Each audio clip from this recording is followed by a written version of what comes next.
Good morning, good afternoon, whatever time of day we're on. Hello. I'm going to talk a little bit. Rebecca's going to talk a little bit. Normally it takes us about half an hour just to say hello. We're going to try and be quite brief and keep things ticking along. So I'm going to press start. What I'm going to do is kind of suggest two things that you might consider, and then I'm going to illustrate those with work that we've been doing recently with the Irish Hospice Foundation over the last 2 years. So the first thing that I might suggest that you reflect on a little bit is that in order to grow compassionate community, you need to consider investing and nurture compassionate culture. Why do you need to do that? Well, because culture is all those tiny little decisions that we make every day. It's the things we make without really thinking about it. It's why we do some things and don't do others. It course corrects our every move. So it's a fabulous thing. It's a fabulous tool if we can animate it. And the second thing that I'm going to ask you to consider is really about dreams and policy. So we don't all start in the same position. We inherit the dreams of our grandparents. And those dreams are very different depending on where we live, how we arrive there. They're very different when they're manifest as institutions, whether we have an acute healthcare system, fantastic for fixing people's bones and not so good for some other stuff. So how do we evolve those dreams? Well, the way we do it, as Alan was saying, Monisha was saying, is that we have to make some kind of policy that matches. And sometimes those are unusual policies, a cultural policy in the Department of Health, for example. Or it might be something in a local authority, or it might be something even in the academic area, where at the moment, a lot of the work that people are doing doesn't really appear. So Alan made a really good point about that at the beginning. So I want to put those two thoughts in your minds and then talk about what we've been doing in the Irish Hospice Foundation really over about the last 3 years. So in 2020, at the height of the pandemic, Irish Hospice Foundation started an arts and cultural engagement program. Why would we do that when this is our core business, dying, death, grief, and bereavement? And the reason we did is because the pandemic showed what we'd sort of realized already, that in times when the narrative of life is broken, when you are bereft, people reach for arts and culture, for the manifestation of arts and culture, for music to soothe your mind, for the groups that knit together to be in community, for all sorts of creative tools to help you navigate a journey of the spirit and of your community and a time that is uncertain. Culture beats strategy. If we can work culturally, we can achieve so much. Let me try and tell you that another way. So this is British Medical Journal in 2012. This was Richard Smith, the then editor, and he was making an argument that 0.5% of the health budget in the UK, the NHS's budget, should be spent on the arts. And he said, if health is about adaptation, understanding, and acceptance, then the arts may be more potent than anything medicine has to offer. As Alan said at the start of the day, in all of our lives will come this moment when everything changes. We need to create a way through that. We don't just need to do that individually, we need to do that at scale. And we're beginning to see around the world this movement broadly called Arts and Health, which is trying to put together those tools. So that's been my job. My job for the last 3 years with the Irish Hospice Foundation has been trying to make that happen. What's the delivery mechanism? What's the process by which we do this? And broadly, we started with experiment and innovation. We have begun to move towards education and communication. And the reason we do that is because we think this is how change happens in this kind of practice. People get curious. They basically go, what is that thing that you're doing? They hopefully get inspired, they get very excited, and they get engaged. And then what they really need is skills and tools so that they make a version of themselves. And that generates a kind of positive momentum. And if you think about that, it really applies for 3-year-olds who learn to tie their shoelaces. Look what I can do, yeah? As it applies for people that run national healthcare services. So the details of what we're doing begin with seeds programs. So at the very beginning, back in the middle of the pandemic, where do we start? We did a national call out and offered people micro grants and mentorship, small amounts of money to do what they thought was important in their group, in their community, for their population. And over the last 4 cycles, the number of people applying has increased, and it's diversified and it's become more specialized. So on the one hand, we have researchers into perinatal grief who want to make a graphic novel to explain to people the benefits of their research. We have young clubbers who are really concerned about suicide in their community of clubbing. We have artists who are looking at the community of bikers and how do they memorialize. And this has become a large program. There's about 68 programs, 63 programs that we've funded. There are films of each of those, little micro documentaries, I suppose, that tell the story of that. And gradually what it's become is a groundswell of conversation, both in public, like this, in groups, but also online because of the digital tools that we've made. And currently in the SEEDS program, we have 6 artists in residence who are working like catalysts in residential care to encourage staff, patients, family, kinship groups to have conversations about end of life and about advanced care planning. And artists are fantastic at that because what they focus on is salutogenesis, the creation of health situations, rather than pathogenesis. Rebecca might touch on that in a bit. In our program, from Seeds Grow Roots and Shoots, partly because we like a really cheesy DJ-type link. Shoots, seeds, roots and shoots. Roots and shoots for us are questions that aren't solved in the sort of microgrants and mentorship program. So in microgrants and mentorship, we can give people money. We can also help them develop their program, whether that's more information about grief theory, whether it's connection to signposting resources, or whether that's making better creative work. With the roots and shoots, we're asking questions that are not answered by the 116, 120 people that apply every year for a seed grant. So for example, we've been working with Down syndrome Tipperary, asking ourselves, how do we bring the information that's so useful for people about grief and loss to people who are non-verbal? And specifically, we've worked through a Downs group, but it could apply more widely to people with limited word-finding capacity. And over time, that program has gone from experimenting to teaching and educating. There are now 6 tools online that people can take and borrow and use and adapt as they see fit. We've been asking, how can artists be in service to people at end of life, and primarily in acute settings? But what we realized is people move between those settings. And so artists have been working with people at end of life and navigating, following them. And there are many resources and tools and programs coming out of that. And we've been looking at how do we work with the healthcare workforce. So the human resources people in the HSE would say, we really like those programs. They're fantastic for groups of 20 or 30 people. But our programs, they have to hit 10% of our workforce, which is 17,000 people. So we've been trying to work out, how can you make a creative piece of work that is useful for people who are time poor, who are rushing? And so over the last 3.5 years, what we've been doing is making all of that visible. You can go online, you can look at it, but we've also been looking at what happens if you bring all of those tools and resources into one geographic place, into one town, into one village. And so the way that this program has evolved is that we made a call out for usually an artist and a healthcare worker that live in a particular place. With them, they develop a bespoke program, something that works in that place for them.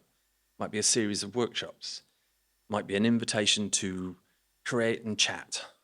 And then we work with that group to see what is available and what is missing, what can be signposted, what comes up in the conversations. It's a way of looking at what the assets are in every single community that we have the potential to work with. And we've run multiple of these programs at the same time. So each of those groups is educating people as we go. We evaluate the program and we share the information from that. What's coming out is that they are valuable. Unsurprisingly, people find great value in being able to sit and to talk about things that might be more difficult to talk to, or they might think they're difficult to talk about, before they engage. What I think we're learning is about the importance of place-based programs, that services are universal but not necessarily local, that as a population ages, the connection between social isolation, rural isolation, those connections that you need to support you through a moment when your life story changes, are critical. And a complement is all. Having someone who can help you as you navigate those moments when your life changes is critical. And it's making us rethink a little bit this bereavement model, this pyramidical model.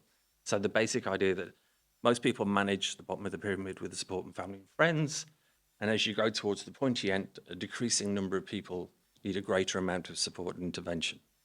What it's making us wonder is about the consistency of that as a model. How much do we know about those people at the bottom? And how much is that assumption about what a family life is and social connections is changing and at speed? And how does it change at speed for people who have multiple griefs or things that happen in their lives? So broadly,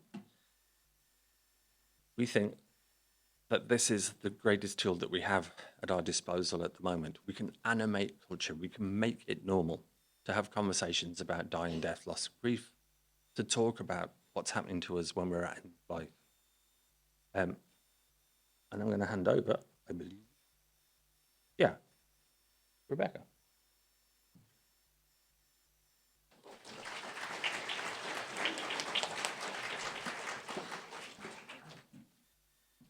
Thanks, Dominic. Hello. Yeah, so as Dominic said, how I got involved with working with the Irish Hospice Foundation was through the Compassionate Culture Network in Buncrana. And this is very flattering photograph of myself and my colleague Martha McCullough. So we had this idea that we were going to set up on this bridge that you can see kind of behind there. So the bridge is next to the graveyard, and we thought like that would be a good place to be, on a bridge, that we would set up there in a gazebo, and people who were visiting the graveyard, that we would be a visible presence for them. But on the first day, we were putting up the tent, and I went to get the sign to say that, you know, Compassionate Culture Network is here. And I looked back, and Martha was doing a Mary Poppins with the tent. She was nearly in the river. So that changed that, and we ended up though the parish hall invited us to come in there and do the sessions there, which was much better. Yeah, we started off doing paper making. When I was wee, I went to art. I was doing art, and then I went to art college. Thought it was the best thing ever, and then you go to art college and you realise there's all these other really amazing people. And it was the year after the Oma bomb, and my tutor was a lady called Carol Kane, and she'd done a project called Petals of Hope. And basically what she had done was, after the tragedy, there was thousands and thousands of bunches of flowers and notes and teddies and all the rest in the town, and nobody really knew what to do with them. And she just finished in Glasgow School of Art, and she'd studied paper making. And so she suggested to the local community that they come and make paper from the flowers. And yeah, so before kind of working with her, I'd thought, oh, art is just nice pictures. But since then, I was like, actually, that's the kind of work I want to make. I want to make work that I want to use art to help people to deal with things that they maybe can't talk about or don't have the words for, and use it as a way of kind of transforming. So we used paper making initially as one of the processes that we kind of offered during these creative sessions. We also used cameraless photography as well, where you kind of use objects and you expose them to light, and it kind of leaves a trace of that object there. So you have to like just sit there and watch that special object as it touches the paper, and then you take it away and you wash it off, and there's some trace of what's left behind. So kind of allowing people to bring objects and talk about that. We also invited a writer to come in, and the interesting thing about the writing actually was that more than teaching us how to write, he taught us how to listen. And so everybody had a minute to write. And then you sat there and you listened while people performed what they had written. And just sitting there and listening to people's words, it's a kind of skill that you have to learn, is to actually just take time and listen to people. And yeah, talking about kind of making things specific to places. Buncrana is quite a rural town. Everybody knows everybody. And when we had this compassionate culture network, and we were like, people were like, what is it? And we were saying, oh, it's art and grief and loss. And people were like, yeah, art. No, I can't do that. I can only draw a stick man. But when we changed the word to making instead of art, everybody understood making. They were like, oh, I can make clothes, and I can make, shelves, and I can, so people were much more open to the idea of making rather than art. And so because it was during the pandemic, we had this Facebook group that we created called Make and Mend, which meant that people who couldn't attend in person could be on Facebook and be sharing resources or asking questions, or like this one where somebody had seen a film and then somebody else knew the artist who was involved in the film, and then they organised a screening. And then we created this resource called the Grief Journal, and I've been quite inspired by an artist called Kerry Smith, who makes journals, and one of the journals that she made is How to Be an Explorer of the World. And the important thing is that she kind of creates space in the book for you to do your own thing. So we kind of put together different things that people had done, different resources that people had used, and then also left lots of spaces in the book. So I have some of these with me if anyone's interested.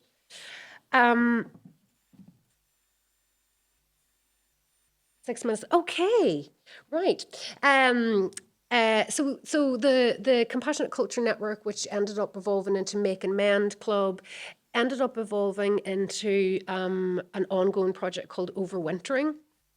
And yeah, I guess like one of the hard times is when it's those times around Christmas time when everyone else is celebrating and getting together, and sometimes that can feel really difficult if you're experiencing loss or for other reasons as well. So we wanted to continue the sessions that we've been doing with the Compassionate Culture Network and broaden it out, and we called it Overwintering. So the idea was that people could come and share a skill that they had. So maybe they know how to do crochet, maybe they know how to do felting, maybe they know how to paint watercolors, whatever it is, and they would come and share their skills, and that basically we would be able to use these skills or learn these skills to keep us going over the winter or during the hard times, or that we had something that we could do when we couldn't do anything else. So actually what happened was on one of the first days, a Ukrainian artist contacted me, Hannah, and she said, where is this place? And she came along, and it turned out she was an amazing artist, but she had very, very little English. And so I invited her to come and show us how to do the watercolor painting. And so she came along, and she brought some other people along, and we all did a bit of watercolor together. And slowly this started to just build up, where people just kept coming, all these kind of people who are looking for something. And there wasn't, what was very important about the sessions that we were doing was that there was no there was no kind of pressure on anybody to do anything. They didn't have to make anything. They didn't have to do anything. They could sit and have a cup of tea and sit and chat. And people really, really loved that. And that's ongoing to today. There was also people who were from further afield and had lost family members in the other side of the world. And in a small community, when there's a loss, everyone knows, and they go to the wakes and they know, and they see in the shop and they say, oh, sorry for your loss and all the rest. But when it's somebody who's like originally from, say, America or something like that, nobody knows that they've lost anybody, and they don't acknowledge their loss at all. And so they're just going around and they're like, they've nobody to kind of share that with in the town. And so because of this kind of group, it meant that people like that who had kind of moved to the area had a community that they could speak to about this kind of stuff, and who could acknowledge their grief as they were walking through the streets. And then I ended up doing the Carew residency, which was the SEED project. Which was called Roots of Remembering. So I've been working in this nursing home in Brindley Manor in Convoy. I've been there kind of for 3 years, and I'd mostly been doing projects that were just, art for fun kind of projects. And then they invited me. They saw the Seed Fund advertised, and they asked me if I wanted to do something.